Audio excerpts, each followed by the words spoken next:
Hi, welcome back to Pippi Longstocking. So we read Chapter 7, Pippi Goes to the Circus. A circus had come to the little town, and all the children were begging their mothers and fathers for permission to go. Of course, Tommy and Annika asked to go too, and their kind father immediately gave them some money. Clutching it tightly in their hands, they rushed over to Pippi's. She was on the porch with her horse, braiding his tail into tiny pigtails and tying each one with a red ribbon. I think it's his birthday today, she announced, so he has to get all dressed up. Pippi, said Tommy, all out of breath because they had just been running so fast. Pippi, do you want to go to the circus? Do you want to go with us to the circus? I can go with you most anywhere, answered Pippi, but whether I go to the circus or not, I don't know, because I don't know what a circus is. Does it hurt? Silly, said Tommy. Of course it doesn't hurt. It's fun. Horses and clowns and pretty ladies that walk the tightrope. But it costs money, said Annika, opening her small fist to see if her shiny $50 and the quarters were still there. I'm rich as a troll, said Pippi, so I guess I can buy a circus, all right. Bet it'll be crowded here if I have more horses. The clowns and the pretty ladies I could keep in the laundry, but it's harder to know what to do with the horses. Oh, don't be so silly, said Tommy. You don't buy a circus. It costs money to go look at it, see? Preserve us, cried Pippi, and shut her eyes tightly. It costs money to look, and here I go around goggling all day long. Goodness knows how much money I've goggled up already. Then, little by little, she opened one eye very carefully, and it rolled round and round in her head. Cost what it may, she said. I must take a look. At last, Tommy and Annika managed to explain to Pippi what a circus really was, and she took some old gold pieces out of her suitcase. Then she put on her hat, which was as big as a millstone, and off they all went. There were crowds of people outside the circus tent and a long line at the ticket window. But at last it was Pippi's turn. She stuck her head through the window and stared at the dear old lady sitting there. How much does it cost to look at you? Pippi asked. But the old lady was a foreigner who did not understand what Pippi meant and answered in broken Swedish. Little girl, it costs $1.25 in the grandstand and 75 cents on the benches and 25 cents for standing room. Now, Tommy interrupted and said that Pippi wanted a 75-cent ticket. Pippi put down a gold piece, and the old lady looked suspiciously at it. She bit it, too, to see if it was genuine. At last she was convinced that it really was gold and gave Pippi her ticket and a great deal of change in silver. What could I do with all those nasty little white coins? Asked Pippi disgustingly. Keep them, and then I can look at you twice in the standing room. As Pippi absolutely refused to accept any change, the lady changed her ticket to one for the grandstand and gave Tommy and Annika grandstand tickets too, without their having to pay a single penny. In that way, Pippi, Tommy, and Annika came to sit on some beautiful red chairs right next to the ring.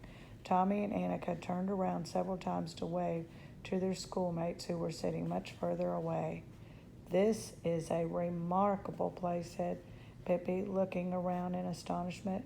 But see, they spilled sawdust all over the floor. Now that I'm over fussy myself, but that does look careless to me. Tommy explained that all the circuses have sawdust on the floor for the horses to run around in. On the platform nearby, the circus band suddenly began to play a thundering march. Pippi clapped her hands wildly and jumped up and down with delight. Does it cost money to hear too, she asked, or can you do that for nothing? At that moment, the curtain in front of the performer's entrance was drawn aside, and the ringmaster in a black frock coat with a whip in his hand came running in, followed by 10 white horses with red plumes on their heads. The ringmaster cracked his whip, and all the horses galloped around the ring. Then he cracked it again, and all the horses stood still with their front feet up on the railing around the ring. One of them had stopped directly in front of the children. Annika didn't like to have a horse so near her and drew back in her chair as far as she could, but Pippi leaned forward and took the horse's right foot in her hands. "Hello there," she said. "My horse sent you his best wishes. It's his birthday today, too, but he has his bows on his tail instead of on his head." Luckily, she dropped the foot before the ringmaster cracked his whip again, because then all the horses jumped away from the railing and began to run around the ring. When the act was over, the ringmaster bowed politely and the horses ran out. In an instant, the curtain opened again for a coal-black horse. On its back stood a beautiful lady dressed in green silk tights. The program said her name was Miss Carmencita. Carmencita. The horse trotted around in the sawdust. The horse trotted around in the sawdust, and Miss Carmencita stood calmly on his back and smiled. But then something happened. Just as the horse passed Pippi's seat, something came swishing through the air, and it was none other than Pippi herself. And there she stood on the horse's back, behind Miss Carmencita. At first, Miss Carmencita was so astonished that she nearly fell off the horse. Then she got mad. She began to strike out with her hands behind her back to make Pippi jump off. But that didn't work. "Take it easy," said Pippi. "Do you think you're the only one who can have any fun? Other people have paid too, haven't they?" Then Miss Carmencita tried to jump off herself. But that didn't work either, because Pippi was holding her tightly around the waist. At that, the audience couldn't help laughing. They thought it was funny to see the lovely Miss Carmencita held against her will by a little red-headed youngster who stood there on the horse's back in her enormous shoes and looked as if she had never done anything except perform in a circus. But the ringmaster didn't laugh. He turned toward an attendant in a red uniform and made a sign to go to him and stop the horse. "Is that act already over?" asked Pippi in a disappointed tone. "Just when we were having so much fun." "Horrible child," hissed the ringmaster between his teeth. "Get out of here." Pippi looked at him sadly. "Why are you mad at me?" she asked. "What's the matter? I thought we were in here to have fun." She skipped off the horse and went back to her seat. But now two huge guards came to throw her out. They took hold of her and tried to lift her up. They couldn't do it. Pippi sat absolutely still, and it was impossible to budge her, although they tried as hard as they could. At last they shrugged their shoulders and went off. Meanwhile, the next act had begun. It was Miss Elvira about to walk the tightrope. She wore a pink tulle skirt and carried a pink parasol in her hand. With delicate little steps, she ran on the rope. She swung her legs gracefully in the air and did all sorts of tricks. It looked so pretty. She even showed how she could walk backward on the narrow rope, but when she got back to the little platform at the end of the rope. There stood Pippi. "What are you going to do now?" asked Pippi, delighted when she saw how astonished Miss Elvira looked. Miss Elvira said nothing at all, but jumped down from the rope and threw her arms around the ringmaster's neck, for he was her father. And the ringmaster once more sent for his guards to throw Pippi out. This time he sent for 5 of them, but all the people shouted, "Let her stay. We want to see the red-headed girl." And they stamped their feet and clapped their hands.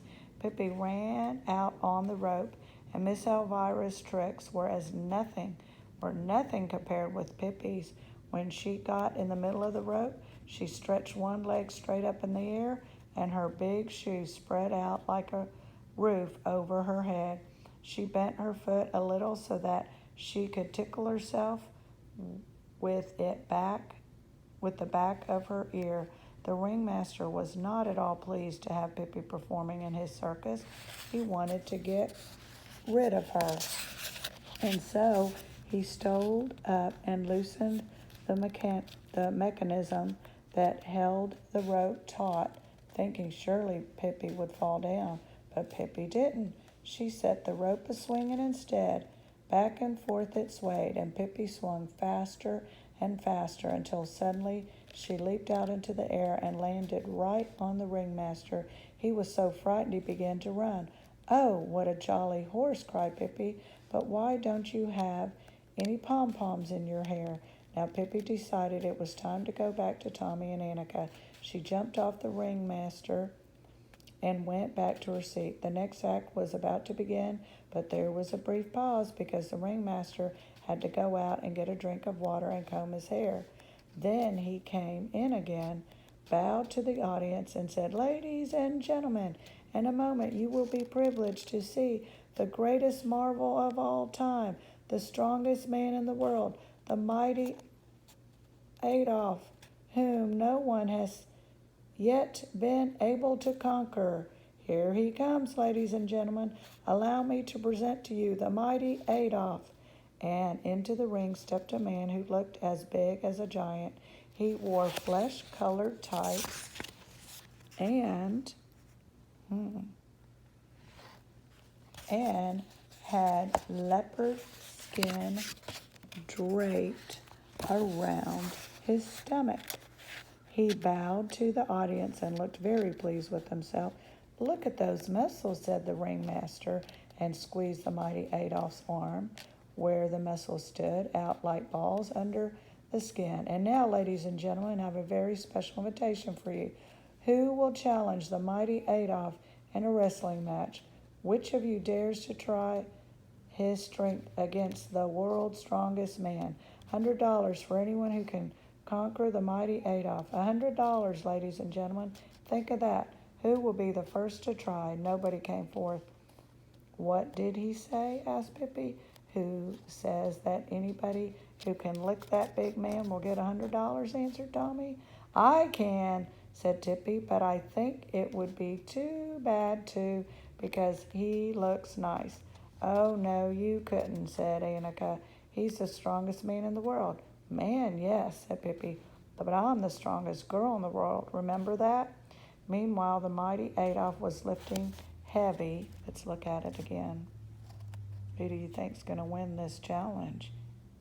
Pippi or Adolf? So Adolf was lifting his heavy iron weights and bending thick iron rods in the middle just to show how strong he was. "Oh, come now, ladies and gentlemen," cried the ringmaster. "Is there really nobody here who wants to earn $100? Shall I really be forced to keep this myself?" And he waved a bill in the air. Know that you certainly won't be forced to do," said Pippi, and stepped over the railing into the ring. The ringmaster was absolutely wild when he saw her. "Get out of here. I don't want to see any more of you," he hissed. "Why do you always have to be so unfriendly?" said Pippi reproachably. "I just want to fight with mighty Adolf." "This is no place for jokes," said the ringmaster. Get out of here before the mighty Adolf hears your impudent nonsense. But Pippi went right by the ringmaster and up to mighty Adolf. She looked in his hand and shook it heartily. Shall we fight a little, you and I? She asked. Mighty Adolf looked at her but didn't understand a word. In a minute I'll begin, said Pippi. And begin she did. She grabbed mighty Adolf around the waist, and before anyone knew what was happening, she threw him on the mat. Mighty Adolf leaped up, his face absolutely scarlet. "Atta girl, Pippi," shrieked Tommy and Annika so loudly that all the people at the circus heard it and began to shriek, "Atta girl, Pippi," too. The ringmaster sat on the railing, wringing his hands. He was mad, but mighty Adolf was madder. Never in his life had he experienced anything so humiliating as this, and he certainly intended to show that red-headed girl what kind of mighty Adolf really was. He rushed at Pippi and caught her right round the waist, but Pippi stood firm as a rock. "You can do better than that," she said to encourage him. So she wringed out of her grasp, and in the twinkling of an eye, mighty Adolf was on the mat again. Pippi stood beside him, waiting. She didn't even have to wait long. With a roar, he was up again, rushing at her. "Tippity-bomb, piddly-day," said Pippi. All the people in the tents stamped their feet and threw their hats in the air and shouted, "Hooray, Pippi!" When mighty Adolf came rushing at her for the third time, Pippi lifted him high in the air and with her arms straight above her, carried him clear across the ring. Then she laid him down on the mat again and held him there. "Now, little fella," she said, "I don't think we'll bother about this anymore. We'll never have any more fun than we've had already. Pippi is the winner, Pippi is the winner," cried all the people. Mighty Adolf stole out as fast as he could, and the ringmaster had to go up and hand Pippi the $100, although he looked as if he much preferred to eat her. "Here you are, young lady, here you are," he said, $100. "That thing," said Pippi scornfully. "What would I want with that old piece of paper? Take it and use it to fry herring on it if you want." And she went back to her seat. "This is certainly a long circus," she said to Tommy and Annika. "I think I'll take a little snooze, but wake me up if you need my help with anything else." And then she lay back in her chair, went to sleep at once. There she lay and snored while the clowns, the sword swallowers, and the snake charmers did their tricks for Tommy and Annika and all the rest of the people at the circus. "Just the same, I think Pippi was the best of all," whispered Tommy and Annika. Tune in next time for Chapter 8 when Pippi entertains two burglars.